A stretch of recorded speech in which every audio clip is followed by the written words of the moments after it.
নদী পানি করে দেওয়ার কারণে বন্দরটা উন্নতির চরম শিখরে পৌঁছেছে, আর আমার পাশের গ্রামটা কতটা উন্নতির চরম শিখরে পৌঁছেছে। আপনারা একটু এই অনুষ্ঠানটা হয়ে যাওয়ার পরে সমীক্ষা করে দেখবেন।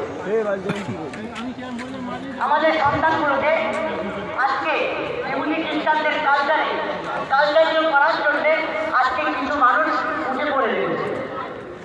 আমি আজকে আপনাদের কাছে অনুরোধ জানাই, আমরা যারা সন্তানদেরকে সেলিব্রেট করি, আমরা অনেকে সন্তানের জন্মদিন পাড়া তুলতে পারো, আমাদের অনেক টাকা দেবে, এই 5 পাড়া তুলতে পারো, তোমাদের 500 টাকা দেবে।